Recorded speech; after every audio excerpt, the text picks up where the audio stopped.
प्यारे बच्चों, आप सभी को मेरा स्नेह वंदन। बच्चों, आज की कक्षा 6 में हम पाठ 2 गिल्लू के विषय में जानेंगे। गिल्लू महादेवी वर्मा जी का लिखा हुआ एक बहुत ही खूबसूरत सा पाठ है। तो आइए देखते हैं गिल्लू की इस पाठ में क्या हमें बताया जा रहा है।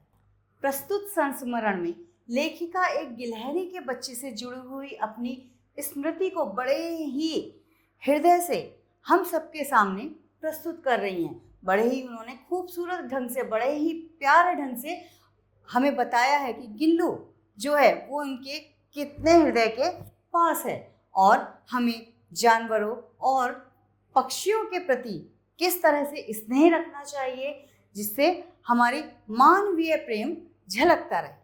तो आइए देखते हैं इस पाठ में क्या दर्शाया जा रहा है। सोनजूही में आज एक पीली कली लगी है। उसे देखकर अनायास ही उस छोटे जीव का स्मरण तो आया।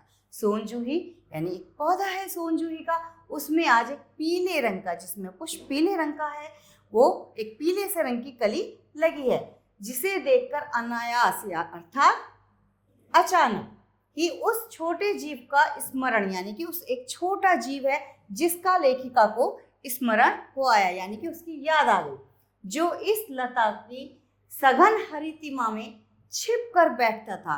अर्थात जो सोनजूही की जो पौधा या बेल कह लीजिए, बेल की सघन, लता मतलब बेल, उसकी सघन हरितिमा यानी उसकी हरियाली में छिप करके बैठता था और फिर मेरे निकट पहुंचते ही कंधे पर कूदकर मुझे चौंका देता था। लेखिका कहती हैं कि वो पहले तो उस हरियाली में ठंडी जगह पर उस लता के नीचे छिप करके बैठता था और जैसे ही मैं उसके निकट पहुंचती थी वो जीव मेरे कंधे पर बैठ करके मुझे चौंका देता था, अर्थात आश्चर्य में ला देता था।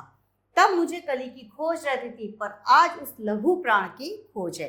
लेखिका कहती हैं कि मैं उस पौधे के पास तब तो एक कली की, जो सोनजूही की कली है, उसकी खोज में जाती थी, लेकिन आज मुझे लघु प्राणी यानी कि उस छोटे से प्राणी की खोज है कि वो छोटा सा प्राणी कहाँ चला गया। परंतु वह तो अब इस सोनजूही की जड़ में मिट्टी होकर मिल गया होगा। लेखिका कहती हैं कि वो तो इस सोनजूही की जो जड़ है, जो उस पौधे की जो जड़ है, उसमें मिट्टी में मिल गया होगा, अर्थात वो तो वहां पर दफन हो गया है।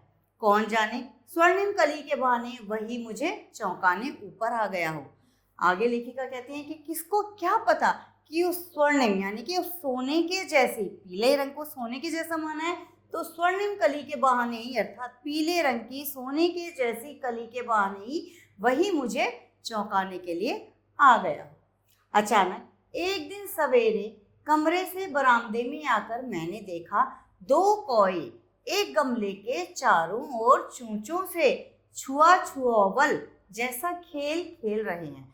एक दिन लेखिका क्या देखती हैं कि 2 कौए, जो 2 कौए हैं, वो उस गमले के चारों ओर चोंचों से छुआछुआवल मतलब किसी चीज को छू करके और आपस में चोंच मार मार करके खेल रहे हैं।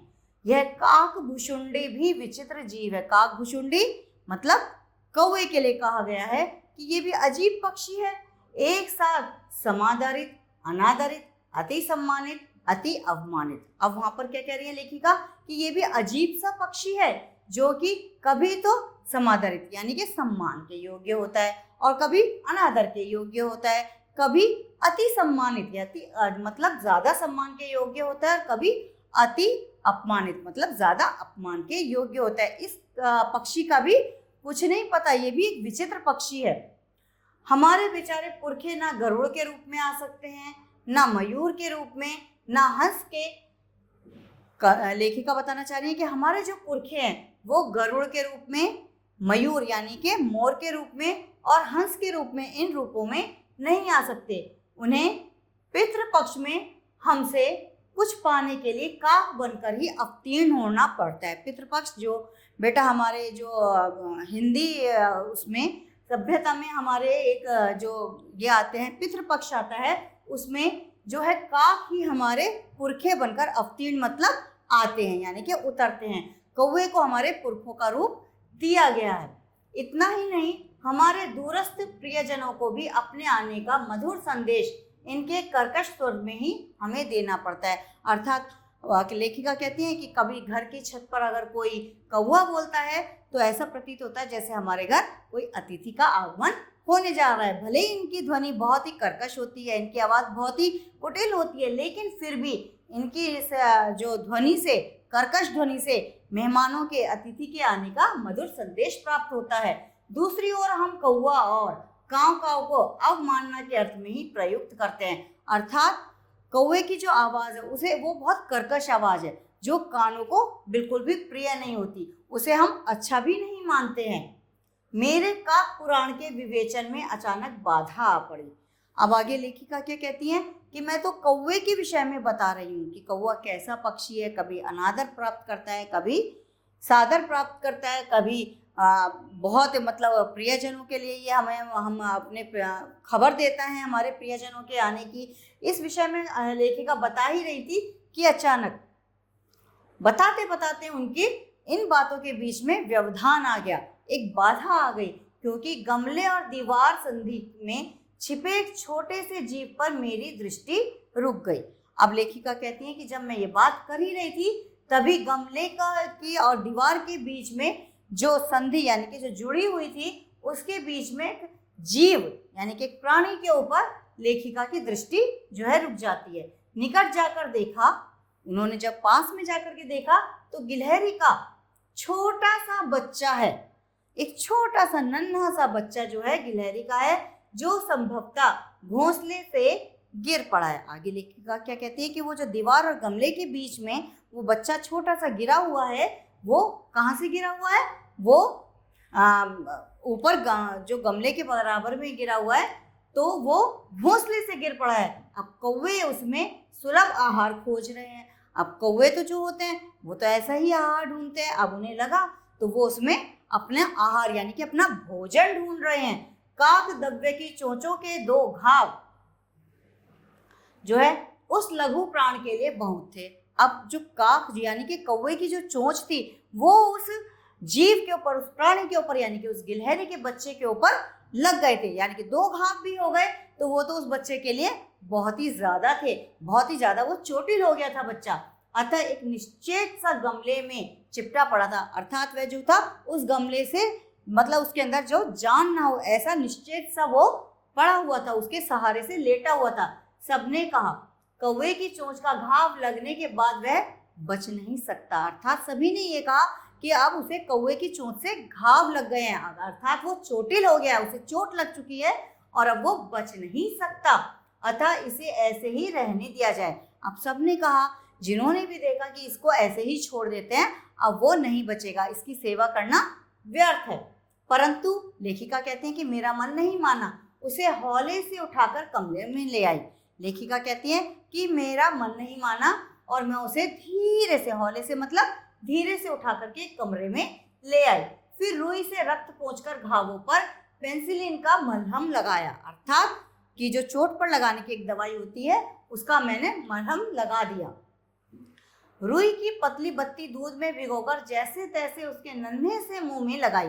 अब उसके घाव तो लेखिका ने साफ कर दिए और वो बेचारा भूखा भी था, तो उन्होंने क्या किया, उन्होंने रुई की बत्ती बनाई और उसे दूध में डुबो करके उसके मुंह में दूध की बूंदें टपका दी, और दूध की बूंदें दोनों ओर, मतलब उसका मुंह पूरी तरीके से खुल ना सका और दूध की बूंदें दोनों ओर लुढ़क गई, मतलब उसके मुंह में दूध की बूंद नहीं जा पाई।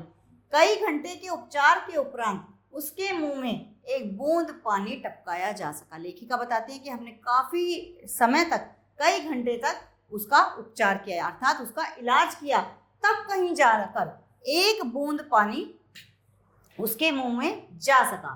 तीसरे दिन वह इतना अच्छा और आश्वस्त हो गया कि मेरी उंगली अपने 2 नन्हे पंजों से पकड़कर नीचे कांच की मोतियों जैसी आंखों से इधर उधर देखने लगा। लेखिका कहती हैं कि उसका उपचार किया गया, अर्थात उसका इलाज किया गया, उसकी सेवा की गई, तो उसे इतना, मतलब वो 3 दिन में इतना अच्छा और आश्वस्त हो गया कि उसे हमारे ऊपर इतना विश्वास हो गया कि वो मेरी उंगली अपने 2 नन्हे पंजों से पकड़कर नीचे का मतलब ऊपर नीचे करने लगा और अपनी कांच की मोतियों जैसी आंखों से इधर उधर देखने लगा। छोटे से बच्चे की नन्ही नन्ही आंखें, छोटी छोटी आंखें बिल्कुल ऐसी प्रतीत हो रही हैं जैसे कांच के छोटे छोटे मोती। अब वो उसे इधर उधर देखने लगा। 3-4 मास में उसके स्निग्ध रोहे, स्निग्ध मतलब चिकने, क्योंकि जो छोटा बच्चा होता है बेटा उसकी जो त्वचा होती है वो बहुत चिकनी होती है, बहुत मुलायम होती है। तो स्निग्ध मतलब मुलायम, जो उसके रोए थे, झब्बेदार पूंछ, और झब्बेदार पूंछ मतलब जो झबरी, जो चकत्तेदार पूंछ थी, और चंचल चमकीली आंखें सबको विस्मित करने लगी। अर्थात उसकी झब्बेदार पूंछ, उसके मुलायम रोए और उसकी चंचल जो इधर उधर अटखेलियां करती हुई उसकी आंखें थी, वो सबको आश्चर्य में डालने लगी। वो कई महीने में, 3-4 महीने में, मास मतलब महीने, वो 3-4 महीने में जाकर के इतना स्वस्थ हो गया। हमने उसकी जातिवाचक संज्ञा को व्यक्तिवाचक संज्ञा का रूप दे दिया। अर्थात वो तो एक लघु प्राणी है, एक जीव है, एक जीवधारी है। तो अब लेखिका कहती है कि हमने उसकी जातिवाचक संज्ञा को बदल दिया और व्यक्तिवाचक संज्ञा का नाम दे दिया। अर्थात उसे हमने एक नाम दे दिया और इस प्रकार हम उसे गिल्लू कहकर बुलाने लगे। अब लेखिका कहती है हमने उसका नामकरण कर दिया और उसका एक नाम रख दिया गिल्लू। गिल्लू कहानी का भी नाम है और गिल्लू ही सारी कथा जो है, वो जो पूरा पाठ है पूरा इसी गिल्लू के इर्द गिर्द घूमता है। मैंने फूल रखने की एक हल्की डलिया में रुई बिछाकर उसे तार से खिड़की पर लटका दिया। अब लेखिका कहती है कि भाई उसे कहीं रखना भी था। जब उसे एक नाम दे दिया, वो हमारे परिवार का सदस्य की तरह बन गया, तो अब लेखिका ने क्या किया, एक टोकरी ली, उसमें रुई बिछाई, क्योंकि वो बहुत सॉफ्ट था, बहुत छोटा सा था, और उसमें उसे एक तार के सहारे खिड़की पर लटका दिया। वह 2 वर्ष गिल्लू का घर रहा। अब 2 वर्ष तक गिल्लू का घर क्या रहा, वही एक फूलों की टोकरी। वह स्वयं हिलाकर अपने घर में झूलता और अपनी कांच के मनकोसी आंखों से कमरे के भीतर और खिड़की से बाहर ना जाने क्या देखता समझता रहता। लेखिका कहती है कि वो अपने आप ही उसमें आ जाता, उसे झुलाता और अपने आप ही जो अपनी कांच की मनक मतलब मोती, कान के मनकों जैसी आंखों से कमरे के भीतर और खिड़की के बाहर देखता रहता था। परंतु उसकी समझदारी और कार्यकलाप पर सबको आश्चर्य होता था। अर्थात सबको आश्चर्य किस चीज पर होता था कि वो इस तरीके से अटखेलियां करता है, कभी उस अपने घर में आता है, कभी निकलता है, कभी खिड़की के बाहर देखता है, इसी तरीके से वो जाने क्या क्या देखता रहता था। सबको ये चीजें बड़े आश्चर्य में डालती थी। जब मैं लिखने बैठती तब अपनी ओर मेरा ध्यान आकर्षित करने की उसे इतनी तीव्र इच्छा होती थी कि उसने एक अच्छा उपाय खोज निकाला। अब लेखिका कहती हैं लेखिका का काम था लिखना। लेखिका का क्या काम करती थी, लिखने का काम। अब वो क्या कहती है, जब भी मैं लिखने बैठती थी तो गिल्लू क्या करता था, अपनी ओर मेरा ध्यान आकर्षित करना चाहता था। आकर्षित की मतलब कोई उसे देखे, उसकी ओर ध्यान दे। तो वो क्या करता था, वह मेरे पैर तक आकर सर्र से पर्दे पर चढ़ जाता था। अब लेखिका जहां बैठ करके लिखा करती थी उसी के पास एक पर्दा था, है ना।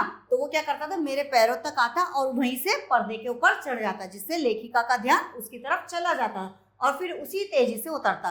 कभी चढ़ता था उस पर्दे के ऊपर, कभी पर्दे से उतरता। उसका दौड़ने का यह क्रम तब तक चलता रहा जब तक मैं उसे पकड़ने के लिए नहीं उठ जाती। वो इसी तरीके से बार बार करता, कभी पर्दे के ऊपर चढ़ता और कभी पर्दे से उतरता। अब वो क्या करता कि लेखिका जब तक उसे नहीं पकड़ लेती, महादेवी वर्मा जी जब तक उसे नहीं पकड़ लेती, तब तक उसका यह क्रम लगातार चलता रहता। कभी मैं गिल्लू को पकड़कर एक लंबे लिफाफे में इस प्रकार रख देती थी कि उसके अगले दोनों पंजों और सिर के अतिरिक्त सारा लघु गात लिफाफे में बंद रहता। अब लेखिका कहती है कि कई बार तो मैं क्या करती थी, एक लिफाफा लेती थी और उसमें उस गिल्लू को रखती थी। और किस प्रकार रखती थी कि केवल उसका जो है दोनों पंजे और सिर उसका बाहर रहे और बाकी लघु गात मतलब छोटा सा शरीर, गात का अर्थ होता है बेटा शरीर, तो छोटा सा शरीर जो है वो लिफाफे में बंद रहता है। इस अद्भुत स्थिति में कभी कभी घंटों मेज की दीवार के सहारे खड़ा रहकर वह अपनी चमकीली आंखों से मेरा कार्यकलाप देखा करता था।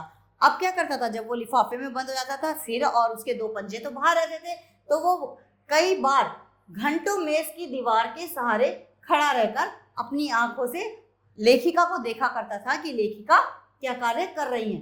भूख लगने पर चिक चिक करके मानो वह मुझे सूचना देता। जो गिलहरी के बच्चे की आवाज़ को हम क्या कहते हैं, चिक चिक। तो जब उसे भूख लगती तो वो अपना एक संकेत देता था, सूचना देता था लेखिका को कि मुझे भूख लग गई है, और काजू या बिस्किट मिल जाते।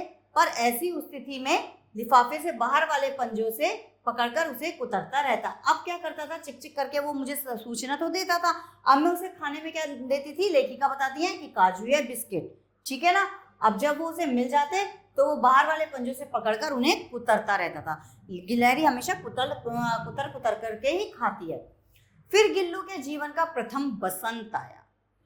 बसंत का मौसम आ गया, गिल्लू का भी पहला बसंत आया। नीम चमेली के गंध मेरे कमरे में आने लगी। अब फूल खिल रहे हैं, विभिन्न प्रकार के फूल बसंत पर खिलते हैं, तो नीम और चमेली के जो आसपास पुष्प थे उनकी खुशबू जो है, गंध मतलब खुशबू, वो लेखिका के कमरे तक आने लगी। बाहर की गिलहरियां खिड़की की जाली के पास आकर चिक चिक करके ना जाने क्या कहने लगी। अब जो बाहर और सारी गिलहरियां थी वो क्या करती थी कि खिड़की की जाली के पास आती और चिक चिक करके पता नहीं अपनी भाषा में क्या बात कहती थी। जो गिल्लू था, उसको गिल्लू को जाली के पास बैठकर अपने पन से बाहर झांकते देखकर मुझे लगा कि इसे मुक्त करना आवश्यक है। अब लेखिका कहती कि बाहर की गिलहरियां भी आ जाती, वो गिल्लू से बातें करती, तो लेखिका सोचती हैं कि भाई इसे जो है इन लोगों के साथ, जो गिलहरियां हैं, इनके साथ अपनेपन का एहसास होता है, ये उन्हें देख करके अपना समझता है, उन्हें झांक करके देखता है, तो मुझे इसे मुक्त कर देना चाहिए, यानी कि इसको आज़ाद कर देना चाहिए। मैंने कीले निकालकर जाली का एक कोना खोल दिया। अब लेखिका कहती है कि जो जाली बनी हुई थी उसमें कीले लगी हुई थी, तो वो कीले निकाल करके लेखिका ने जाली का कोना खोल दिया, जिससे कि गिल्लू उस मार्ग से बाहर जाने पर सचमुच मतलब जो उस मार्ग से वो बाहर जा सके और सचमुच उसे मुक्ति की सांस ली। जब वो वहाँ से बाहर चला गया तो गिल्लू को ऐसा लगा कि मैं आज़ाद हो गया हूँ और उसने मुक्ति की सांस ली। इतने छोटे से जीव को घर में पले कुत्ते बिल्लियों से भी बचाना एक समस्या ही थी। लेखिका कहती है कि इतना छोटा जीव था वो कि उसे घर में पल रहे कुत्ते बिल्लियों से बचाना भी बहुत बड़ी एक समस्या थी, क्योंकि कुत्ते बिल्ली तो कोई भी जानवर है उसे चोटिल कर ही देते हैं, तो उससे भी लेखिका को उसे बचाना था। आवश्यक कागज पत्रों के कारण मेरे बाहर जाने का कमरा बंद ही रहता था। आगे लेखिका कहती है कि मैं जो है लिखती थी, तो मेरे जो आवश्यक कागज पत्र थे उनका जब मैं बाहर जाती थी तो वो कमरा मैं बंद करके ही रखती थी। मेरे कॉलेज से लौटने पर जैसे ही कमरा खोला गया और मैंने भीतर पैर रखा, वैसे ही गिल्लू जाली के द्वार से भीतर आकर मेरे पैर से सिर और सिर से पैर तक दौड़ने लगा।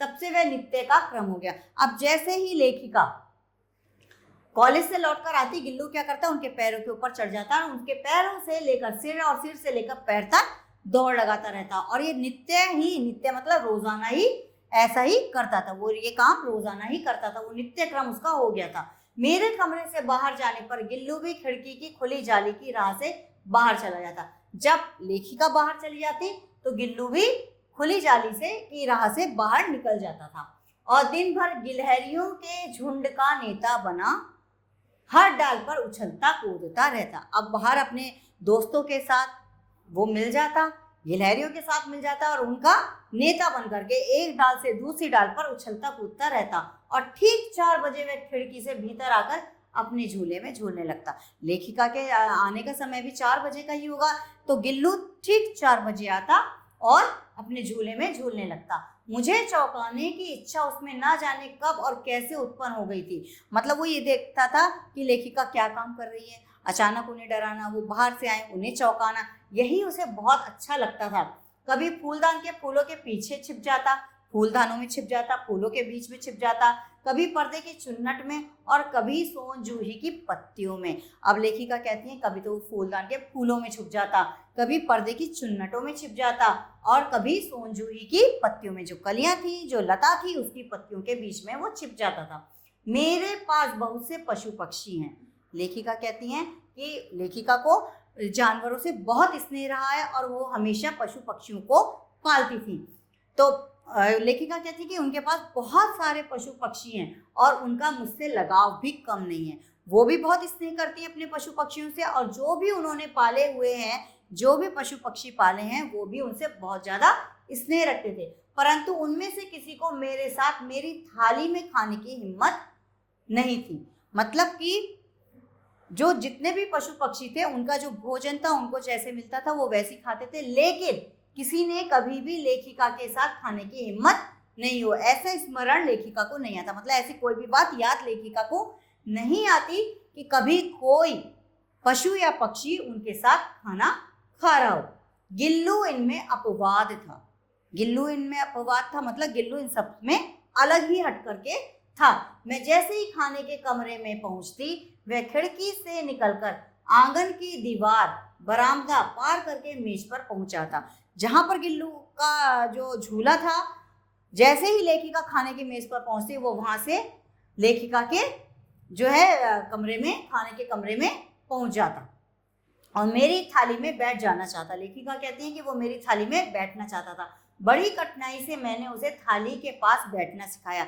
लेखिका कहती है कि मैंने उसे सिखाया कि थाली में नहीं बैठना है, थाली के बाहर बैठना है। वो थाली के पास ही बैठ जाता था, जहां बैठकर वह मेरी थाली में से एक एक चावल उठाकर बड़ी सफाई से खाता। लेखिका कहती है कि गिल्लू जो है वो उनकी ही थाली में से एक एक जो है दाना चावल का उठा करके खाता था। काजू उसका प्रिय खाद्य था। काजू जो था वो उसका प्रिय मतलब सबसे पसंदीदा भोजन था। खाद्य मतलब खाना था। और कई दिन तक काजू न मिलने पर वह खाने की अन्य चीजें या तो लेना बंद कर देता था या झूले के नीचे फेंक देता था। लेखिका कहती है कि वो या तो अगर कई दिनों तक काजू ना मिले तो वो क्या करता था, या तो खाना ही नहीं खाएगा, खाने की कोई चीज नहीं लेगा, और लेगा भी तो उसे झूले के नीचे फेंक देगा। उसी बीच मुझे मोटर दुर्घटना में आहत होकर कुछ दिन अस्पताल में रहना पड़ा।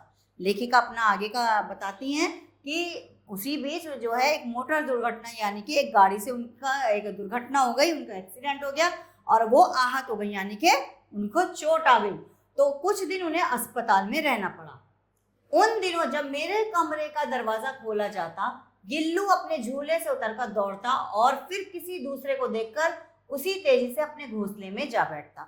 अब वो क्या कहती है कि जैसे ही लेखिका के कमरे का दरवाजा खुलता तो लेखिका वो गिल्लू सोचता था कि लेखिका वापस आ गई है। वो दौड़ता हुआ जाता और जब देखा कि कोई और आया है तो वैसे ही वो तेजी से अपने घोंसले में वापस आकर के बैठ जाता। जब उसे काजू दे जाते, सब उसे क्या करते थे, काजू दे करके जाते, क्योंकि सबको पता चल चुका था कि गिल्लू को काजू पसंद है और लेखिका अस्पताल में है, तो इसलिए सब उसे काजू दे जाते। परंतु अस्पताल से लौटकर जब मैंने उसके झूले की सफाई की तो उसमें काजू भरे मिले।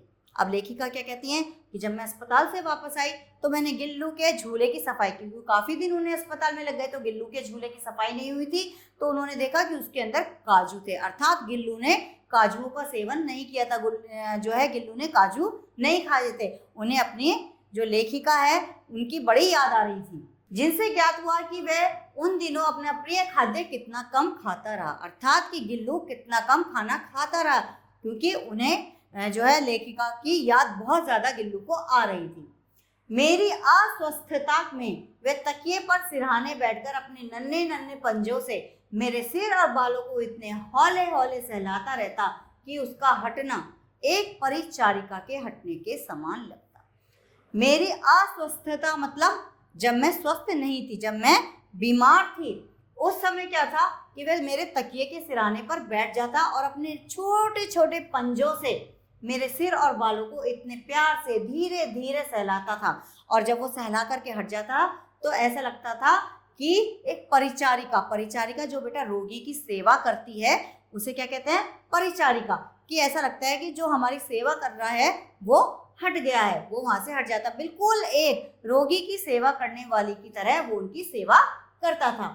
गर्मियों में जब मैं दोपहर में काम करती रहती तो गिल्लू ना बाहर जाता ना अपने झूले में बैठता। उसने मेरे निकट रहने के साथ गर्मी से बचने का एक सर्वथा नया उपाय खोज निकाला था। लेखिका कहती है कि जब मैं गर्मियों में दोपहर में काम करती थी तो गिल्लू कहीं नहीं जाता था, क्योंकि गर्मी पड़ती थी, ना तो वो अपने झूले में बैठता था। उसने मेरे निकट रहने के साथ गर्मी में एक सर्वथा नया उपाय खोज निकाला। उसने क्या किया कि मैं लेखिका के नजदीक भी रहूं और गर्मी भी ना लगे, तो उसने एक आइडिया सोच लिया, एक उपाय निकाला। वह मेरे पास रखी सुराही पर लेट जाता और इस प्रकार समीप भी रहता और ठंडक में भी रहता। लेखिका जो पानी भर के रखती थी सुराही में पीने का, तो गिल्लू क्या करता था, उस सुराही के जो है सुराही के ऊपर साइड में लेट जाता था, जिससे सुराही से ठंडक उसको मिलती थी और वो लेखिका के नजदीक भी रहता था। गिलहरियों के जीवन की अवधि 2 वर्ष से अधिक नहीं होती, अर्थात गिलहरियों के जीवन की अवधि क्या होती है, 2 वर्ष से ज्यादा की नहीं होती। गिलहरियों का जो बेटा पूरा जीवन होता है वो 2 वर्ष से ज्यादा का नहीं होता। अतः गिल्लू की जीवन यात्रा का अंत आ ही गया। जीवन यात्रा मतलब उसकी समाप्त होने वाली, यानी कि उसका जीवन समाप्त होने वाला था। दिन भर उसने न खाया और ना बाहर गया। उस दिन गिल्लू ने ना तो कुछ खाया और ना ही वो बाहर गया। रात में अंत की यातना में भी वह अपने झूले से उतरकर मेरे बिस्तर पर आया। अर्थात अंत की यातना मतलब उसका अंतिम समय है। उस परेशानी में भी, उस कष्ट में भी, उस पीड़ा में भी वो झूले से उतरकर लेखिका के बिस्तर के पास आया और ठंडे पंजों से मेरी वही उंगली पकड़कर हाथ से चिपक गया।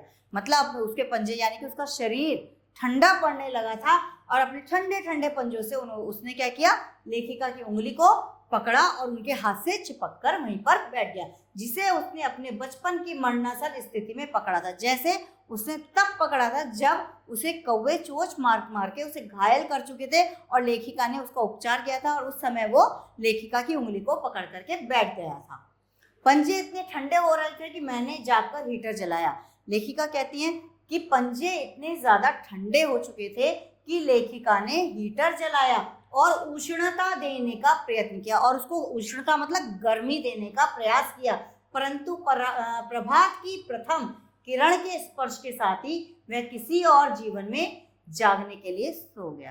प्रभात की प्रथम किरण यानी कि जैसे ही सूर्योदय हुआ, जैसे ही सूर्य निकला और पहली किरण ने इस धरती को स्पर्श किया, उसके साथ ही गिल्लू का जीवन समाप्त हो गया और वह हमेशा के लिए इस दुनिया को छोड़ करके चला गया। उसका झूला उतार कर रख दिया गया है और खिड़की की जाली बंद कर दी गई है।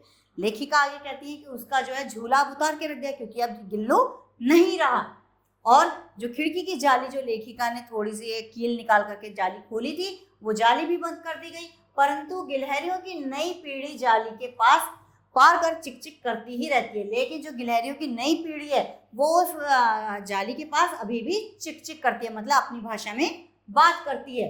और सोन जूही पर बसंत आता ही रहता है, अर्थात कि सोन जूही पर जैसे पहले बसंत आया था अब भी वैसा ही बसंत आता रहता है। हर साल बसंत आता है और वैसे ही सोन जूही पर भी आता है। सोन जूही की लता के नीचे गिल्लू को समाधि दी गई।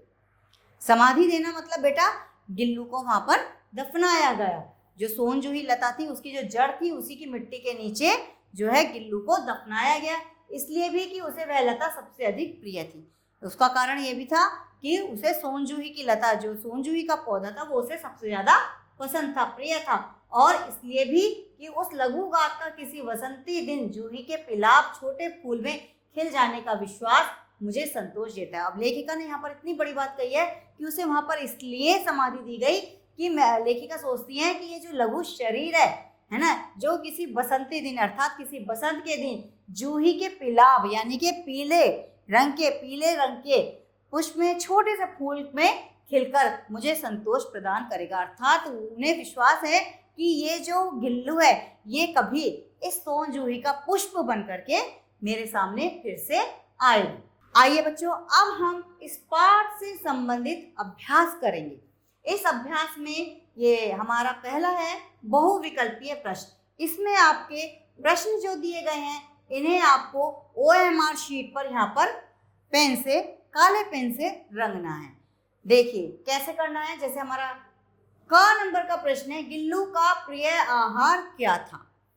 आप सभी ने अभी इस संस्मरण में पढ़ा है कि गिल्लू बिस्किट और काजू खाता था, लेकिन सबसे पहले उसको जो पसंद था वो सबसे ज्यादा क्या था, काजू।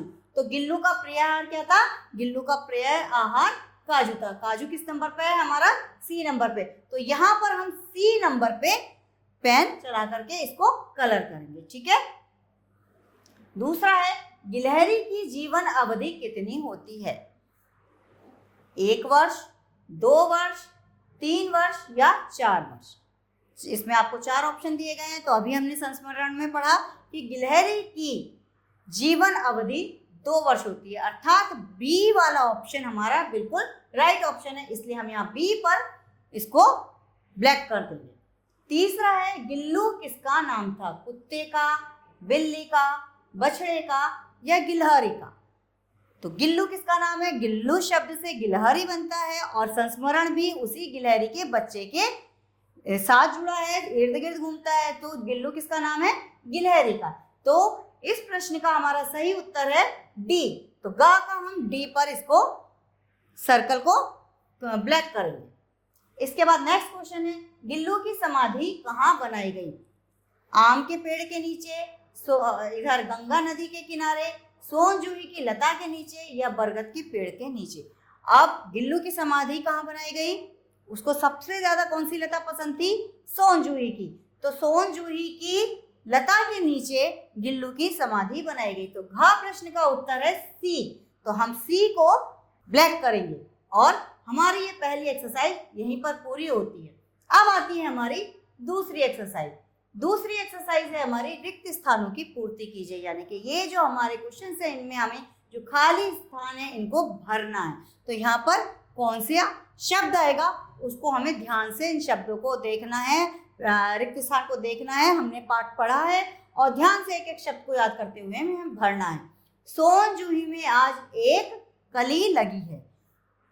कैसी कली लगी है? पीली कली लगी है। यह भी विचित्र पक्षी है। यह भी विचित्र पक्षी है अर्थात काक भुषंडी। उसने लेखिका ने किसको बोला है विचित्र पक्षी? काक भुषंडी को, या कौवा, आप कौवा भी लिख सकते हैं। यह कौवा भी विचित्र पक्षी है, लेकिन शब्द क्या है? काक भुषुंडी। मेरे के विवेचन में अचानक बाधा आ पड़ी। मेरे के विवेचन में अचानक बाधा आ पड़ी। कब बाधा आ गई थी? जब लेखिका अपना काक पुराण समझा रही थी, बता रही थी, तब उस समय बाधा आ पड़ी। तो यहाँ पर शब्द आएगा काक पुराण। उसकी चंचल चमकीली आंखें सबको विस्मित करने लगी। उसकी चंचल चमकीली आंखें सबको विस्मित करने लगी। गिल्लू के जीवन का प्रथम आया। क्या आया था? गिल्लू के जीवन का प्रथम बसंत आया। ये तो हुई हमारी दूसरी एक्सरसाइज। अब हमारी एक्सरसाइज आती है कि हमें पाठ में से अनुस्वार और अनुनासिक युक्त 3-3 शब्द छांट करके यहाँ लिखने हैं। अनुस्वार होता है जिन शब्दों के ऊपर अंक की बिंदी लगी होती है उन्हें हम अनुस्वार कहते हैं, और अनुनासिक कहते हैं हम जिन शब्दों के ऊपर चंद्र बिंदी होती है। तो पाठ में शब्द आया था परंतु, उपरांत, इन शब्दों का प्रयोग किया गया। ये शब्द क्या कहलाते हैं?